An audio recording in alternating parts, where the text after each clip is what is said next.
Living Local Carolina with Katie Turner. Local trends, shopping, dining, and more. This is Living Local Carolina. Welcome back to Living Local Carolina. I'm Katie Turner, and boy, do we have something going on in the studio today. I'm joined by Wade Johnson, the Director of Bands at Benedict College. How are you? I am fabulous, Ms. Turner. Thank you for having me. Now, Yes. okay, we need to talk about a very specific way that you can perform that not everybody can do. You can actually play two instruments at the same time. Oh, yes. Frank Motley from Dizzy Gillespie's band. The precursor was this, Joey Morant, the late Joey Morant from Charleston, South Carolina. He had a trumpet that had two bells on it, but one lead pipe. And when I saw him as a kid doing that, I was like, oh my God. I didn't know that was just one horn. So moving forward to late 70s, early 80s, I got to meet Mr. Gillespie and saw his big band. Frank Motley was one of his trumpet players on his big band. Frank Motley actually did it with two trumpets. And I lost my mind. I walked up to him, Mr. Motley, oh, that was awesome. He said, son, you want to learn how to do this? And I almost had a heart attack, but still, with Mr. Motley, I said, yes, sir. You know, small town country boy. I said, that would be something great to learn how to do. So he sat me down. He told me the logistics behind it. And scientifically, guys, the only way to do this, there are about 3 of us in the country, in the world, that can do it. But you have to use both sides of your brain simultaneously. Because, you know, we have like cognitive skills, one skill, right side, left side. We only do it once in a. But it took me 7 years. 7 years to master it to the point where people could understand what I was playing. And that I remember the first gig that I did in 1981. I'll never forget it. I was at a VFW in 1981, and I decided to try it. And the place was packed. And I mean, when I did it, everybody stopped, and they were shocked at first. And I did it, and after I put my horns down, the place erupted. Oh, I believe it. So that pinpointed a part in my life. Everybody say, do you know H. Wade Johnson? Hey, that's the guy that played the two horns at the same time. So that developed through that. And when I tell you, Ms. Turner, the rest is history. It's history, and it's a calling card for me now. Yeah. And if when I perform at different places, and the people who know me, if I don't do it, then they get fussed at. Yeah, so they go like, you will not end your show until you do a double horn solo. I love it. But I love it too, and just putting it together was very, very difficult. But I love the fact that it's a gift. Thank you, God, it's a gift, and I do it secondhand. Easy. It's easy for me now. That's so cool. Yes. And I understand your father, trumpet player. He was a trumpet player. In Columbia, yes, for the Yeah. Turner. Yeah, because I know some of the people that he know and some of the schools that he worked. I played the flute. Yes. Awesome. See, you brought your flute? I did not bring my flute. I'm so sorry. Next time. I didn't want to get showed up now. We'll do a trio. How about instead of a duet? All right, next course. time.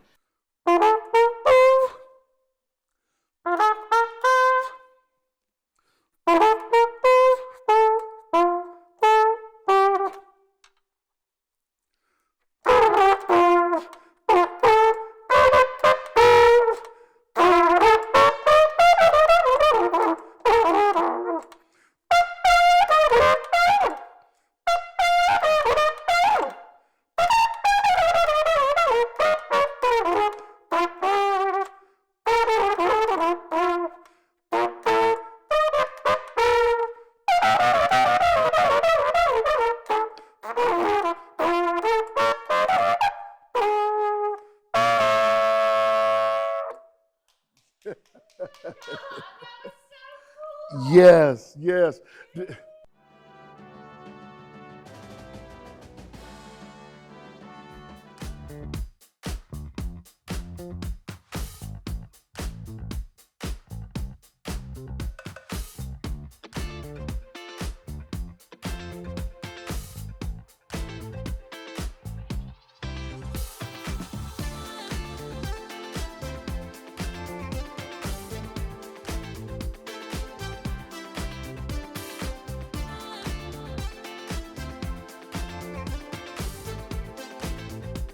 We'll be back right after this break with more Living Local Carolina.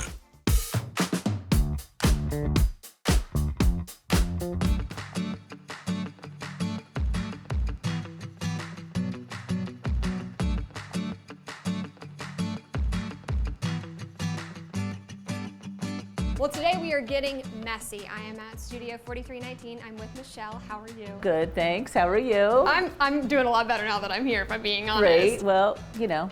We have had so much fun this afternoon. We have been creating and getting messy, and this is what you do every day. Every day, all day. All the time. It is my favorite thing ever. Tell me about your job and what you do. Well, we have, it's an art studio, art playground. We have classes from 18 months all the way up to adult classes, 18 months to 101. We teach mommy and me classes. All of our classes are process-based art. So that means that we're not focused on the end result. We're about the process. So even with the kids, they get really stuck on that. It has to be perfect. But when you take that pressure off and say we're just focusing on the process, it takes away that perfectionist feeling and that, you know, it's okay if it doesn't look amazing at the end because everything that happened in the process was so much better. That's the art. Yes. Frame Your Beach. So this is a resin, and we used a variety of supplies. We have shells, this is some kind of jewelry string, and then epoxy resin is something that you would normally see that people are doing in molds. They go on the tumbler cups now. These things are epoxy resin. So now that will be permanently frozen in that position on your frame from the resin, because tomorrow it'll be hard as a rock. And the mermaid cannot swim. And the mermaid will be right there forever. And then you also made this beautiful coaster with some glitter and your name, and Miguel made this beautiful bowl that he's going to get to put up. And here's some other things that are the more traditional uses for resin in the arting and crafting world, but this is just kind of a next level, really more what I love because it's combining the art with the resin. This was therapeutic for me, Very if much, I'm being absolutely. honest. Yeah, definitely. I feel like you probably come across that quite a bit with people Absolutely. who come take classes here. Oh yeah, it is very therapeutic. Where can people find out more information about your classes? My website is studio4319.com. We're also on Facebook and Instagram, and my number is 843-400-3045. We have it all. It's really amazing. Well, it is a hot and sunny day here on Pawleys Island, and I am joined by Mr. Thomas Williams. How are you doing? Great, hot, but I'm still here. Yeah, we're holding in there. But tell me about you and what you do. Well, my name is Thomas Williams. My telephone number is 814-8598. Area code is 843. I live in McClennanville, but I come from McClennanville to Pawleys Island for the last 29, 30 years. And I also come 4 days a week. And I love it. And I don't think I see no way I'm going to stop. Now, what do you do? I do the, if you see the stick I got, I do the cobra, I do the owl, I do the rattlesnakes, I do the fish, the flounder, the rainbow trout, the catfish, wide-mouthed bass. If you name it, I can do it. Now, how did you learn that you could actually do this? Or at my father, 3 generations back, and my older brother showed me because my father had passed away. And he showed me how to do it, and then after that it's just history. But some of the things, like my brother couldn't do a cobra, he couldn't do an alligator, which a whole alligator, that's what I do also. The big flounders, or he could have made just regular sticks. But you can get a little fancy with it. Yes, huh? I just gotta, if I see it in with my eyes, I don't have to have a picture. I can automatically draw it. That is so cool. Yes. You're able to hand carve these sticks, and Right. then you even paint them and seal them, and they're very functional as much as they're beautiful. Right. If you see this one, this is what you call a honeysuckle vine wrapped around a cherry. The head is a put on. So this is got a rod, a steel rod, not anything else in there but a steel rod. So in case if you drop it, it won't break. Okay, so you're out here 4 days a week. Can you tell me the address and where people can find you? Yes, you can find me at 1061-5 Paula's Island, near the bakery.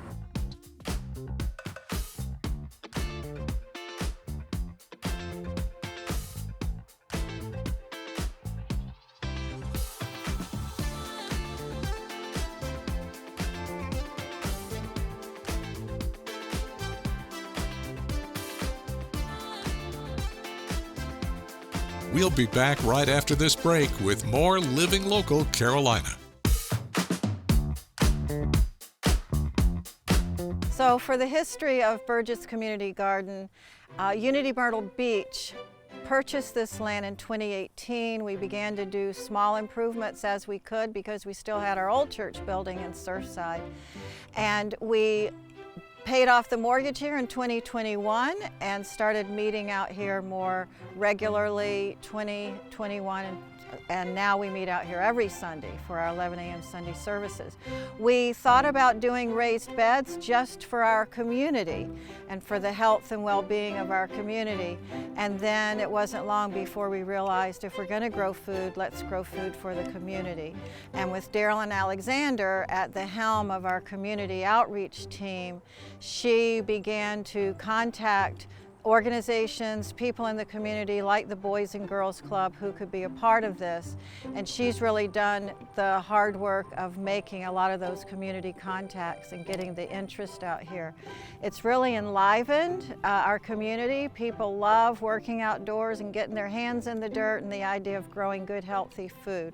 So that became Burgess Community Gardens at Unity Myrtle Beach. The inspiration for the garden, again, was to be a part of a solution regarding the food shortages in this area. There are people still going to bed hungry and people still eating food that's not so healthy. So the idea of growing good, healthy food and getting it into the hands of families who really need it.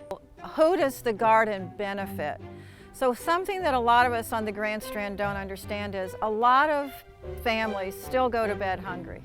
A lot of children in our community are sent home with backpacks for the weekend filled with food items so they won't be hungry over the weekend. It's that close for food deprivation. So we want our produce to get to the people who need it, who can benefit from good, healthy food. We are the main team. We manage the garden. Darylyn Alexander, me, and Ken Lennon, and the main work that has been done so far has been Ken with some really good volunteers. And the volunteers can come when they can, depending on many things.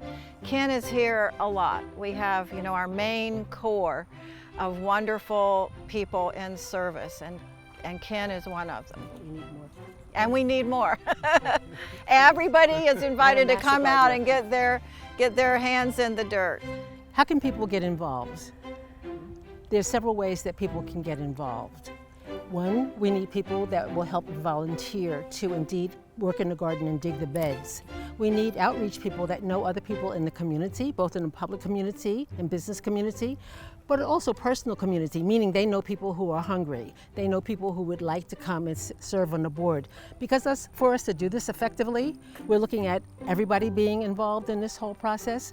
Of course, we need supplies. We need a master gardener, because although Ken is my master gardener, he keeps on telling me he's a help. So we really could use a master gardener that can help guide us through this whole process. And we need financial donations as well as we need supplies. So those are some of the main reasons to get, indeed to reach out. The other piece is you can always call me at 214-926-6916. You'll be able to reach us, and we'll be able to help you find your way in terms of how you would like to serve. How can people contribute? You can mail a check to Unity Myrtle Beach at 6173 Salem Road, Myrtle Beach, South Carolina, 29588. Or you can email your questions to Burgess Community Gardens at gmail.com. Other ways that people can contribute. We will in future be building a deer fence around the raised beds. We'll be building a garden shed over here by the raised beds. So people who have skills or they want to write a check, they want to come out and help build it, all of that that's on the list of things to do coming up. Don't forget to like our page on Facebook and follow us on Instagram and Twitter. How to use the QR code. Just open the camera app on your smartphone, iPad, or tablet. Point your device at the QR code so the QR code appears on your screen. Your device will recognize the QR code and show you a notification. Click that notification and you'll come to our website.